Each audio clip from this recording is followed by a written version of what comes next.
The massive ships appeared without warning in Earth's solar system.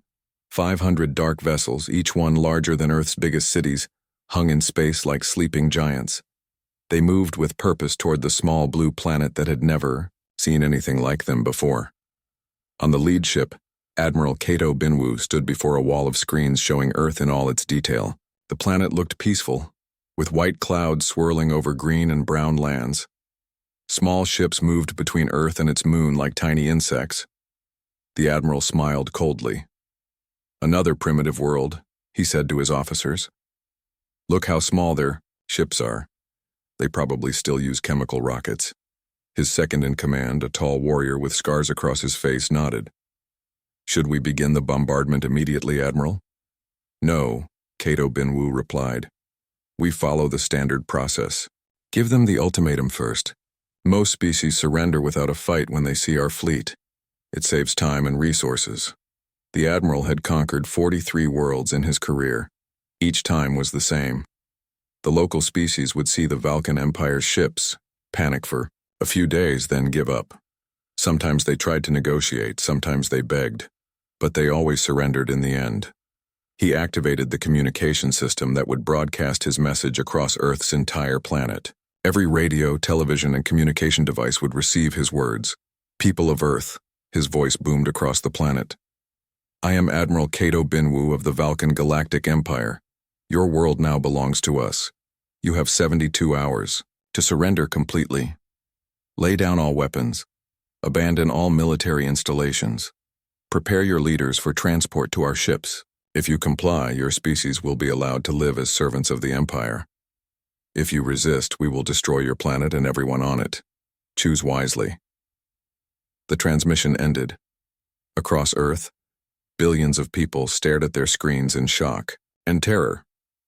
In the capital city of Seoul, President Lee Dae-sam sat in the emergency command center deep underground.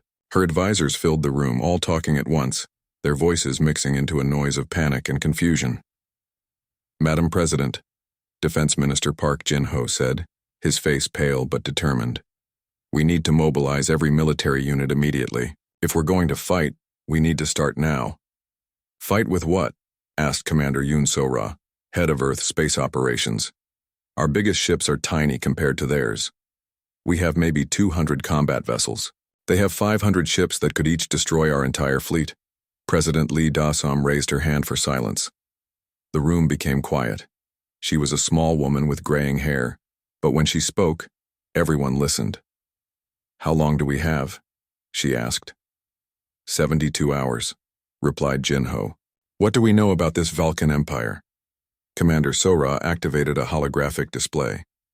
"Our deep space telescopes have been tracking them for the past 6 months as they approached. Based on their technology and the size of their fleet, we estimate their empire controls thousands of star systems. This is probably just a small force for them."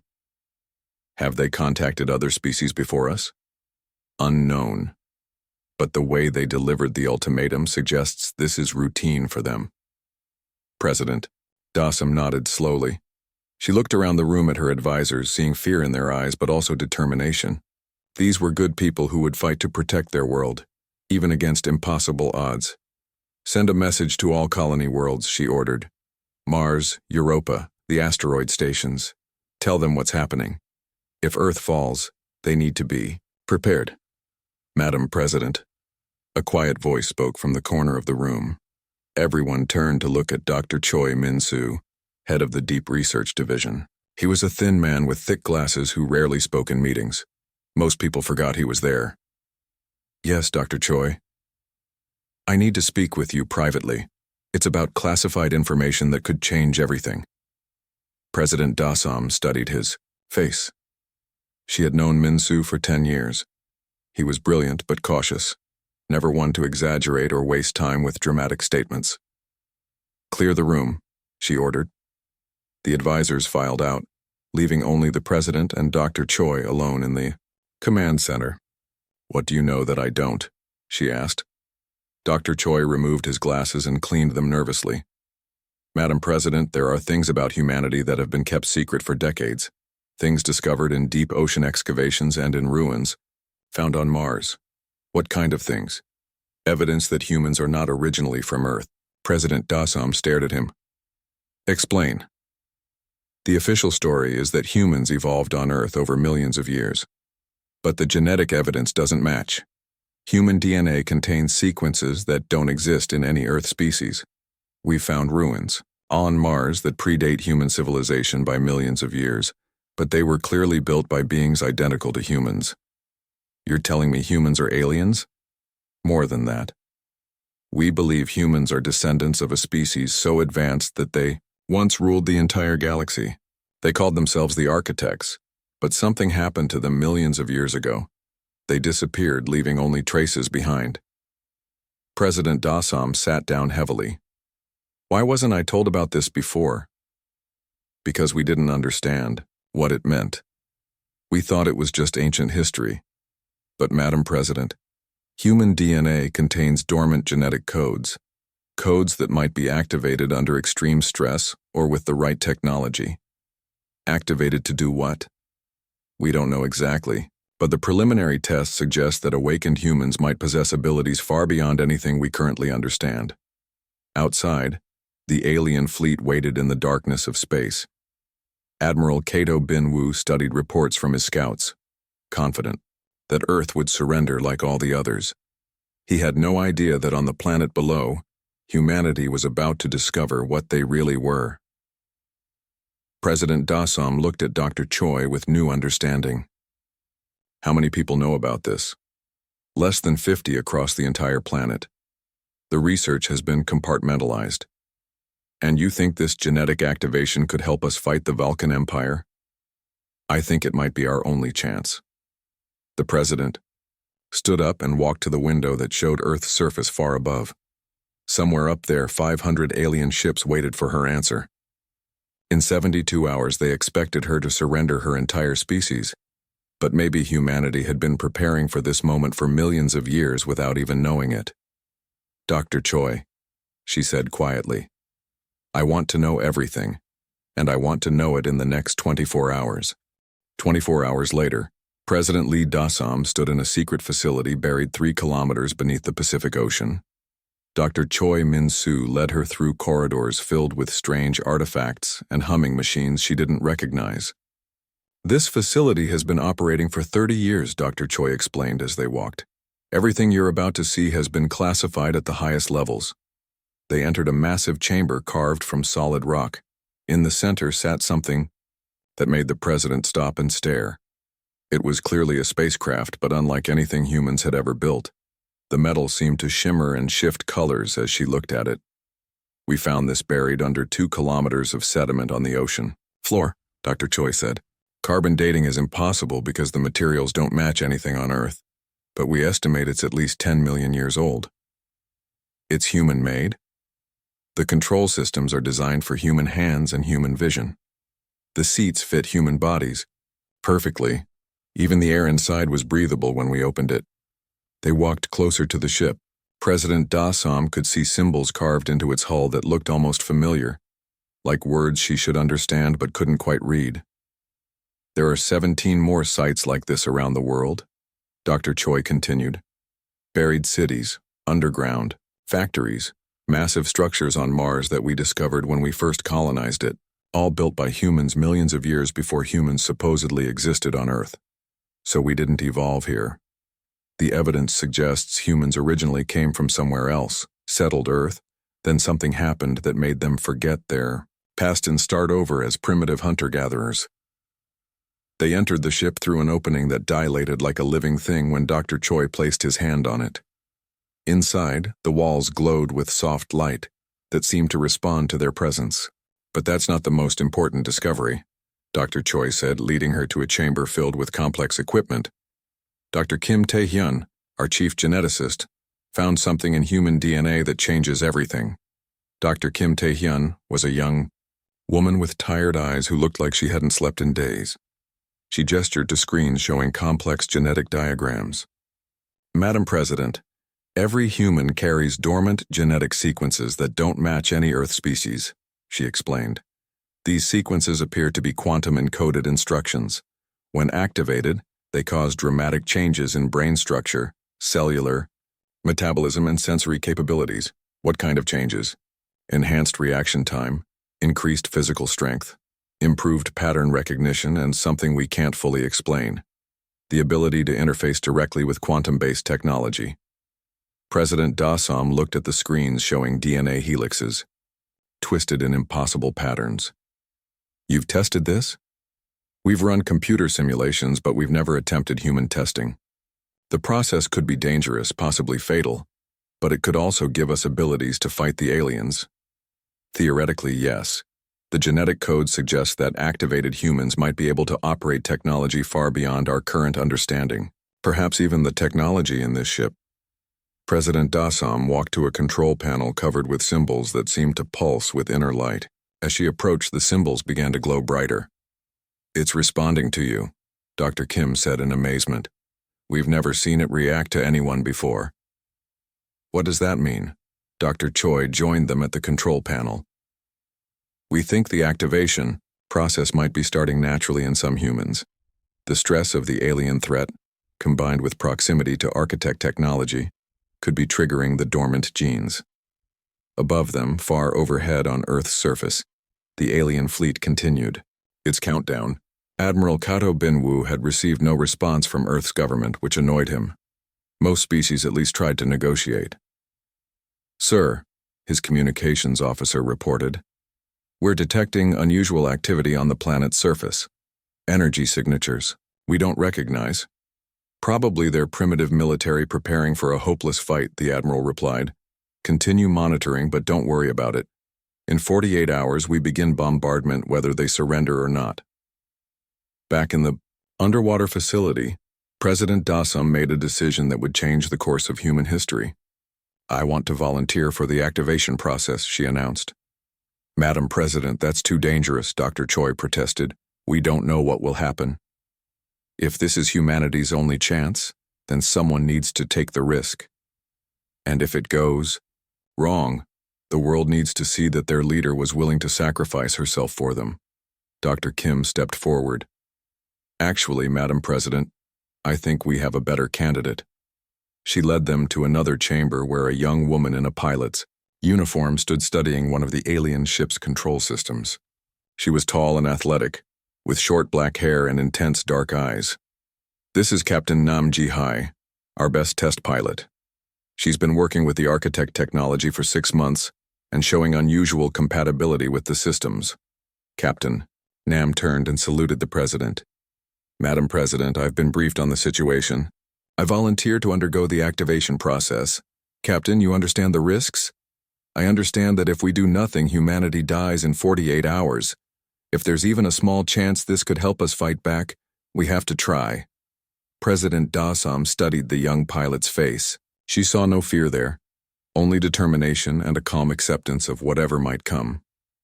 Very well. Dr. Kim, prepare the activation chamber. The next 6 hours were the longest of President Dassam's life. Captain Nam lay in a medical pod surrounded by machines that hummed with energy drawn from the architect's ship. Her vital signs fluctuated wildly as the dormant genetic codes slowly activated. Her brain activity is off the charts, Dr. Kim reported. Cellular metabolism has increased by 400%, but she seems stable. Can she hear us? Unknown. Her consciousness appears to be accessing information stored in the genetic codes. She might be experiencing memories from millions of years ago. As they watched, Captain Nam's body began to glow with a faint blue light. The equipment around her started responding to her presence, displays activating and showing information in the ancient architect language. Finally, her eyes opened. But they weren't human eyes anymore. They swirled with patterns of light that seemed to contain entire galaxies. Captain? President Dassam asked quietly. Nam sat up slowly, moving with a fluid grace that hadn't been there before. When she spoke, her voice carried harmonics that made the air itself vibrate. I remember, she said. I remember everything. What do you remember? Who we really are, what we were before, and why we chose to forget. Captain Nam stood and walked to the control panel of the architect's ship. She placed her hand on it, and the entire vessel came to life with a sound like singing crystal.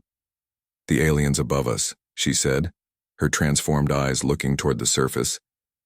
"They think they're conquering a primitive species. They have no idea they just declared war on the race that once ruled every star in the galaxy." President Dassam felt a chill run down her spine. "What are you saying?" "I'm saying it's time to wake up the rest of humanity. And then we're going to remind the galaxy why they used to fear the dark." Captain Nam Ji-hee stood in the command center, her transformed eyes studying tactical displays that showed the Vulcan fleet positions. Her presence made the ancient architect technology respond in ways that amazed the scientists watching her. "Madam President," she said, her voice carrying strange harmonics, "I need to speak with Commander Yoon So-ra immediately. We're going to need every military pilot on Earth." President Lee Dassam nodded and activated the communication system. "So-ra, get down here now, bring your best people." 20 minutes later, Commander Yoon So-ra arrived with a group of confused military officers. They stopped short when they saw Captain Nam, whose transformation was impossible to ignore. Her skin had a faint luminescent quality, and her movements seemed to bend light around her. "What happened to her?" Commander So-ra whispered. "She became what humans were always supposed to be," President Dassam replied. "Captain, show them."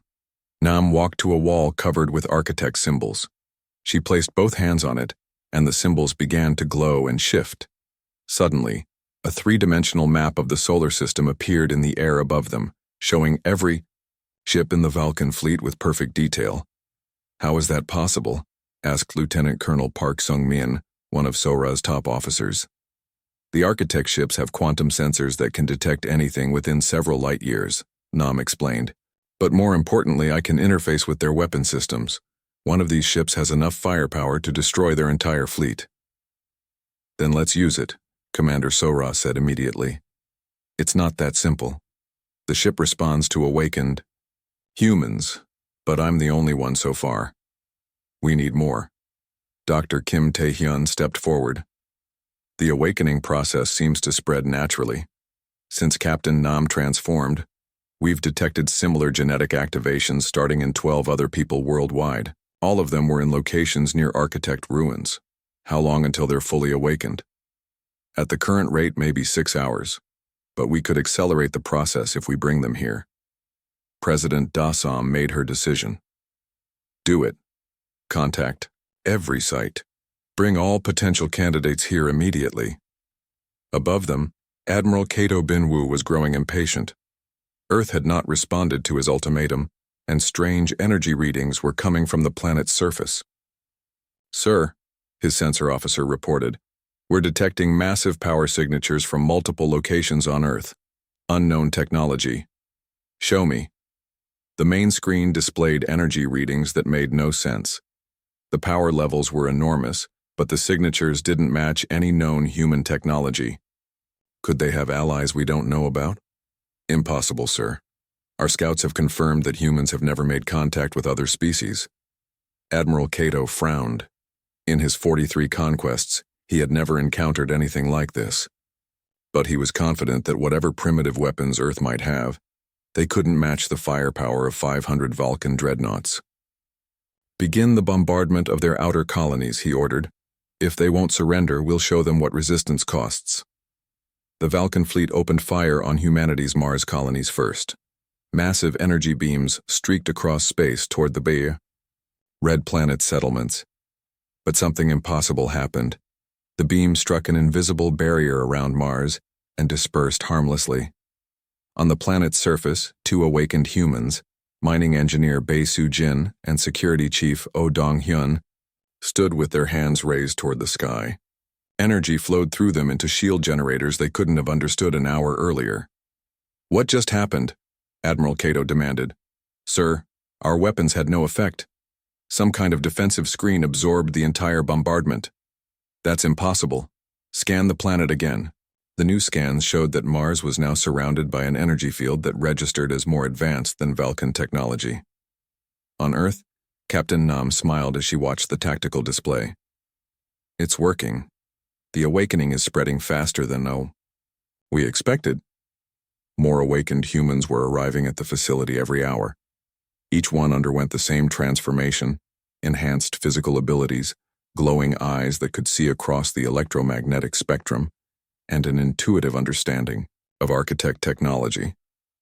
Lieutenant Bei Su-jin had been a simple mining engineer yesterday. Now she could generate force fields with her bare hands and communicate with quantum computers through direct thought interface. Sergeant Oh Dong-hyun had been a security guard. Now he could move fast enough to dodge laser fire and had reflexes that let him predict enemy actions before they happened. But the most transformed was Admiral Shin Kyung-ho, who had been Earth's senior military strategist. His awakening gave him tactical abilities that bordered on precognition. He could see battle patterns and predict fleet movements with perfect accuracy. Admiral Shin, President Dasam said, "I'm placing you in command of Earth's defense forces." "Thank you, Madam President. But we're not just going to defend, we're going to attack." "With what? We still only have 200 ships against their 500. Admiral Shin smiled and his transformed eyes glowed brighter. "We have something they don't expect. We have awakened humans who can interface with architect technology." He led them to the docking bay where the ancient ship waited.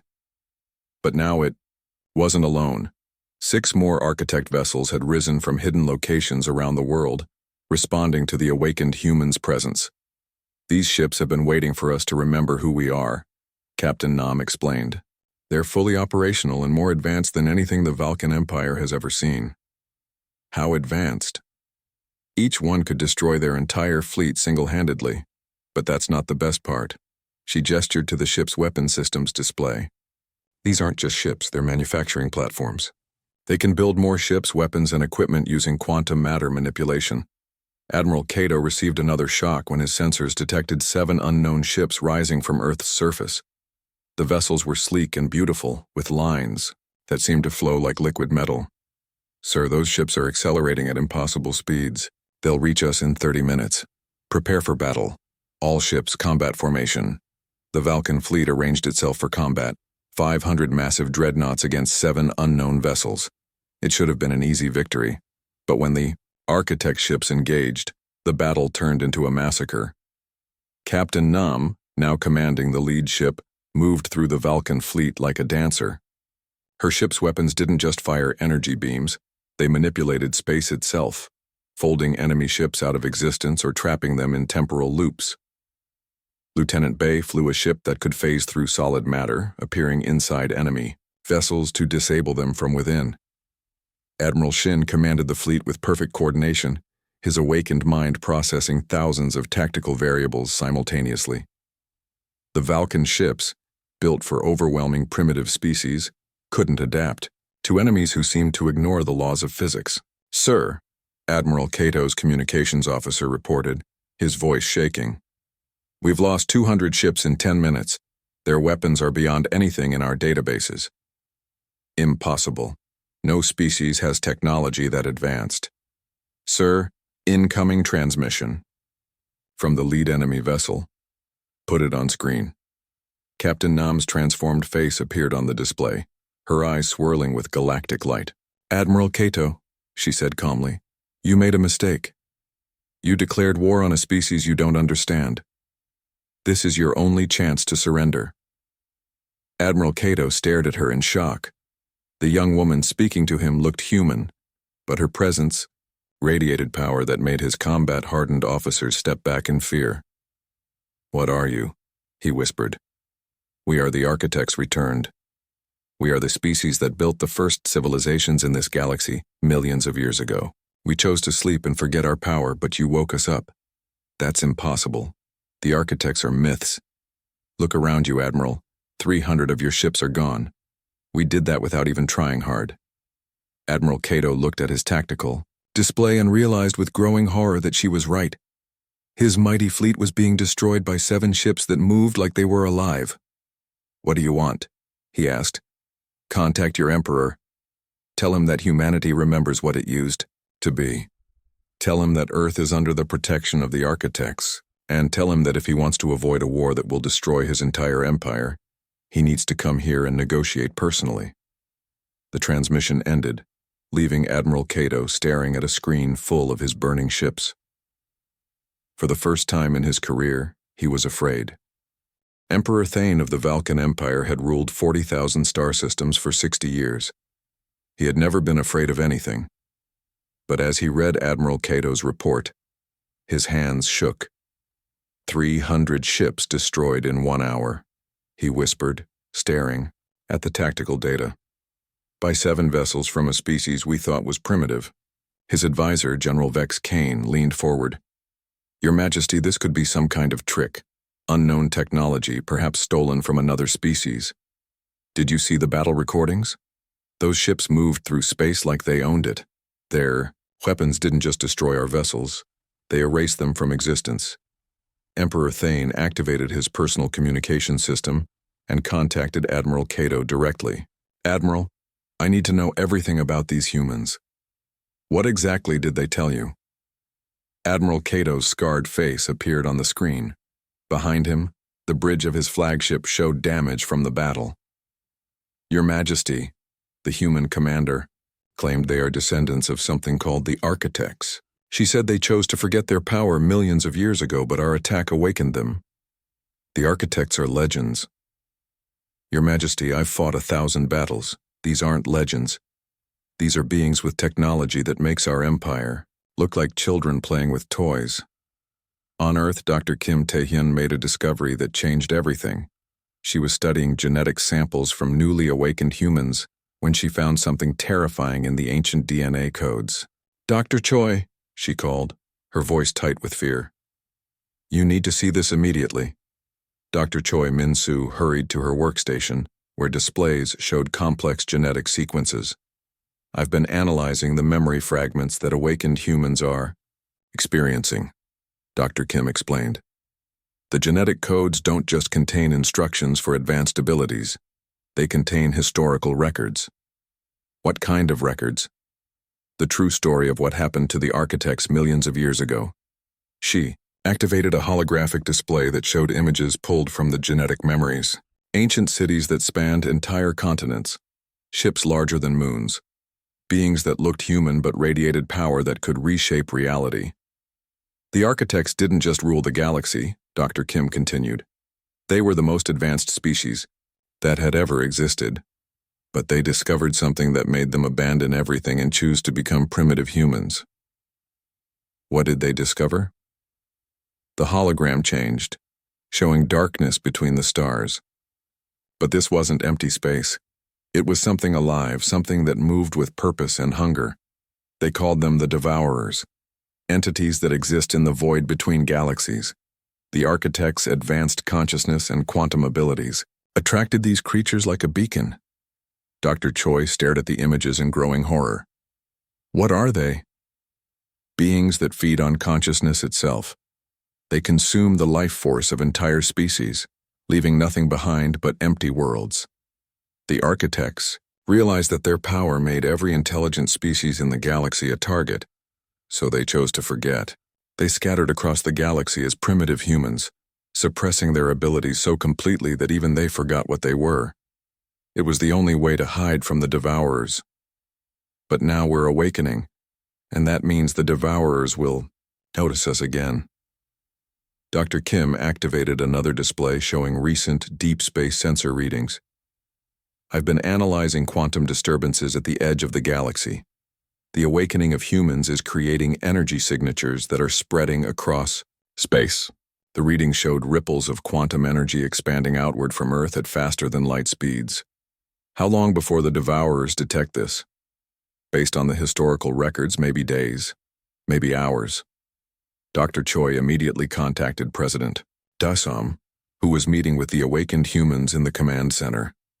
Madam President, we have a crisis that makes the Valkan Empire look like a minor problem. President Dasom listened to Dr. Kim's report in growing alarm. Around the table, the awakened humans, Captain Nam, Admiral Shin, Lieutenant Bay, and the others, seemed to sense the danger before the scientists finished explaining. We remember them, Captain Nam said quietly. The memories are coming back, stronger now. The Devourers are why we chose to become human. How dangerous are they? They destroyed the Architect civilization at its height. A species that could manipulate time and space like clay was wiped out in a few years. Admiral Shin stood and walked to the tactical displays. But we're not the same architects who fled before. We've learned things in the millions of years since then. We've grown. What do you mean? The original architects were purely technological. They built machines to extend their abilities. But humans developed something the architects never had: the ability to work together, to sacrifice for others, to find strength in unity rather than individual power. Lieutenant Bay nodded. The memories show that the old architects were isolated, each one focused on their own advancement. But humans learned cooperation. We learned love. How does that help us against cosmic monsters? Captain Nam smiled, and her transformed eyes blazed brighter. Because the Devourers feed on individual consciousness. But human consciousness is different. When we work together, we become something they can't consume. Suddenly, alarms began sounding throughout the facility. The deep space sensors were detecting something at the edge of the solar system. What is it? President Dasam demanded. Dr. Choi's face went pale as he read the sensor data. Ships. Thousands of them, but not ships like we understand them. These are biological entities the size of moons. On the displays, they could see dark shapes moving through space toward the inner solar system. The entities pulsed with malevolent energy and left trails of dead space behind them. The Devourers, Captain Nam whispered. They found us. Emperor Thane, monitoring Earth from his surviving fleet, watched his sensors detect the approaching entities with growing terror. What are those things? General Vex Kane asked. According to our oldest records, they're called the Devourers. They're the reason the architects disappeared millions of years ago. Are they connected to the humans? The humans are the architects, and these creatures are coming to finish what they started eons ago. The Emperor opened a communication channel to Earth. President Dasam, this is Emperor Thane of the Valkan Empire. Our sensors show massive entities approaching your solar system. Whatever they are, they're hostile to all life. President Dasam responded immediately. Emperor Thane, those creatures are here because humanity awakened. They feed on consciousness and quantum energy. If they reach Earth, they'll consume every thinking being in the galaxy. What do you propose? An alliance. Your empire has resources and ships. We have power and knowledge. Together we might have a chance. Emperor Thane looked around his bridge at officers who had conquered 1,000 worlds, but now faced something beyond their understanding. Agreed. What do you need? Every ship you have, every species in your empire, and most importantly, we need them to trust us completely. Why? Captain Nam's voice joined the transmission. Because we're going to ask every consciousness in the galaxy to link together through us. It's the only way to become something the Devourers can't consume. Link together how? Through the quantum consciousness network that awakened humans can create. Every mind in the galaxy connected as one, sharing strength and will. Emperor Thane stared at the display showing the approaching Devourers. They were the size of small planets and moved through space like sharks through dark water. How do we? No, you won't use this connection to control us, President Dasam answered. Because, Emperor Thane, if we fail, there won't be anyone left to control. The Devourers don't leave survivors. They consume everything. The Emperor looked at his tactical display one more time, seeing his empire's greatest enemies approaching, alongside humanity's ancient nemesis. Very well. I'll send the message to all 40,000 systems. But President Dasam, if this is humanity's plan to save the galaxy, you'd better hope it works. It will work, Captain Nam said with quiet confidence. Because this time we're not facing them alone. The Devourers reached the outer edge of the solar system like a wave of living darkness. Each entity was the size of Earth's moon, pulsing with hunger that had consumed galaxies. They moved with purpose toward the source of the quantum awakening that had called them across the cosmic void. On Earth, President Lee Daesam stood before the largest gathering of awakened humans ever assembled. 2,000 men and women filled the ancient architect facility, their transformed eyes glowing with inner light. Each one represented millions of others, whose awakening was spreading across the planet. How many ships do we have? She asked Admiral Shin Kyung-ho. 12,000 vessels, he replied. Every species in the Vulcan Empire sent their fleets. But, Madam President, conventional weapons won't work against the Devourers. Captain Nam Ji-hai stood at the center of the chamber, her hands placed on a control system that connected to every architect facility on Earth. We're not going to fight them with weapons. We're going to become something they can't consume. Explain. The Devourers feed on individual consciousness. They drain the life force from thinking beings one mind at a time. But awakened humans can create quantum connections between consciousnesses. If every thinking being in the galaxy links through us, we become a collective consciousness too large and unified for them to consume. Dr. Kim Tae-hyun monitored the biological readings from the awakened humans. The quantum neural networks are forming naturally. Every human who awakens automatically connects to the others. But to include non-humans will need active participation. President Dassam activated the communication system that would broadcast across 40,000 star systems. Citizens of the galaxy, her voice carried across space, reaching every inhabited world simultaneously. I am President Lee Dassam of Earth. In the next few hours, entities called the Devourers will reach our solar system. These creatures have destroyed entire galaxies by consuming the consciousness of every living being. On 10 million worlds, billions of creatures stopped what they were doing to listen. Humanity offers you a choice. Link your consciousness with ours through a quantum network we can create. Share your thoughts, your memories, your very essence with every other thinking being in the galaxy. Become part of something greater than any individual species. Emperor Thane, listening from his flagship, felt a chill at her words. Or face the Devourers alone and watch everything you've ever known disappear into the darkness. The response was immediate. From across the galaxy, voices began answering. Species that had been enemies for millennia agreed to trust humanity with their minds. Civilizations that had never communicated before reached out to join the network. Captain Nam felt the connections forming as her quantum abilities linked consciousness after consciousness. First dozens, then hundreds, then thousands of species joined the growing network. It's working, she reported. I can feel minds from across the galaxy connecting through Earth. But the Devourers were getting closer. The first scouts reached Jupiter and began their assault on the planet's consciousness. The gas giant had no thinking beings to consume, but it had basic planetary awareness that the Devourers drained in seconds. They're learning our location, Admiral Shin warned. Jupiter is gone. On the tactical displays, they watched as Jupiter's storms died and its great red spot faded to gray. The planet still existed physically, but its cosmic essence had been consumed.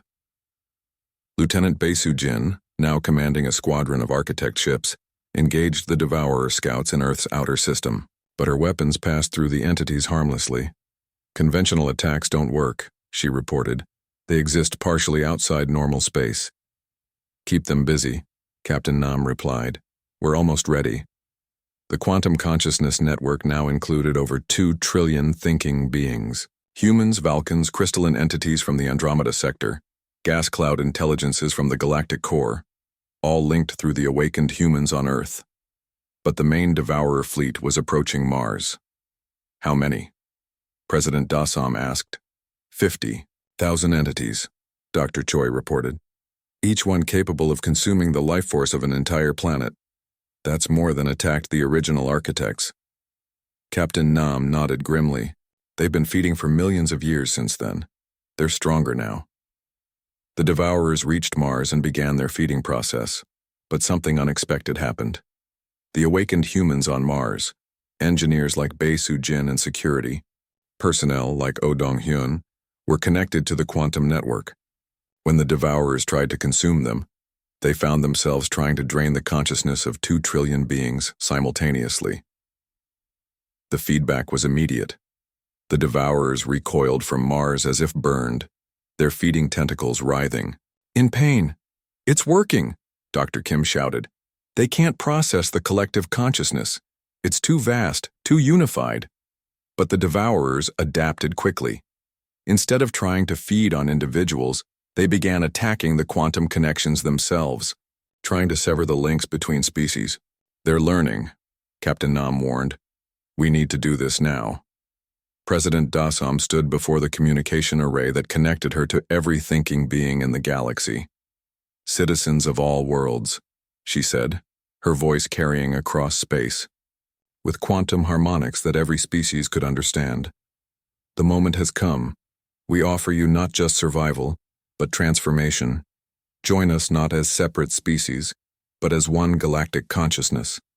Become part of something that has never existed before, a unified galaxy that thinks and feels as one." The response was overwhelming.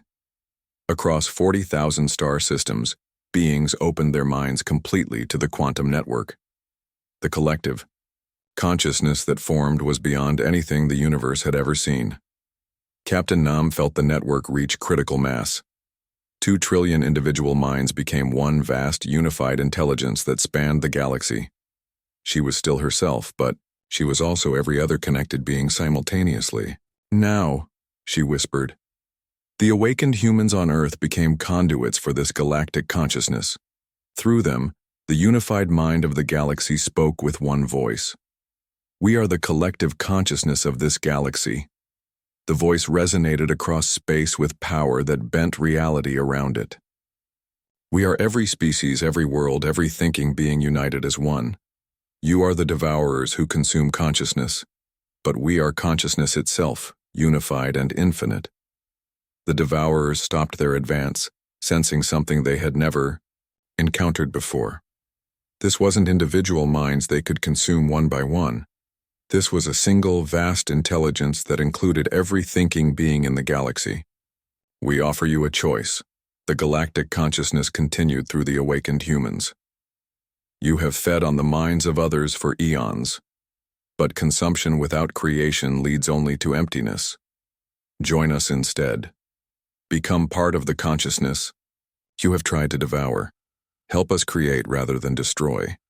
The largest devourer, ancient beyond measure, reached out with tendrils of dark energy to test this new consciousness. But instead of finding minds to consume, it found something unprecedented, beings offering to share their essence willingly. For the first time in cosmic ages, the devourer felt something other than hunger.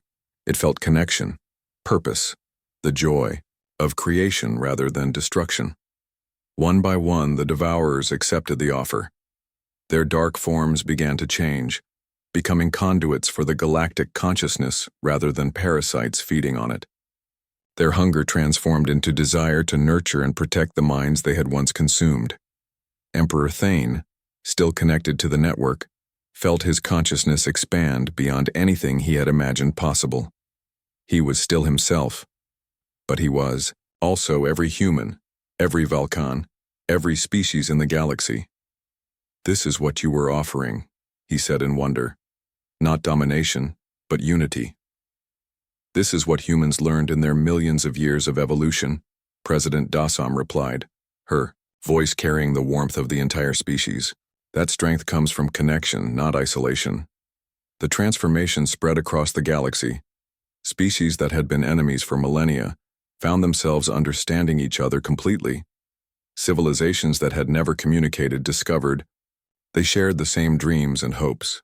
Captain Nam, still serving as a primary conduit for the network, felt the galaxy settling into its new form. The devourers had become protectors, using their vast power to nurture consciousness rather than consume it. "What happens now?" Admiral Shin asked. "Now we explore what it means to be a unified galactic civilization," President Dasam replied. 40,000 star systems working together, sharing knowledge and wisdom protected by beings who once sought to destroy us. And Earth? Earth becomes the heart of this new galaxy, not as rulers, but as the species that remembered how to bring others together. 6 months later, President Dasam stood in the same command center where she had first learned about humanity's true nature.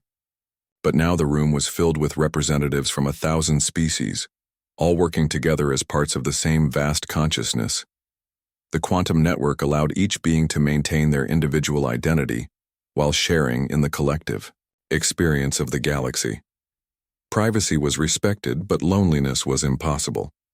Fear of the unknown had been replaced by the joy of constant discovery. The Devourers, now calling themselves the Guardians, patrolled the edges of the galaxy, protecting the collective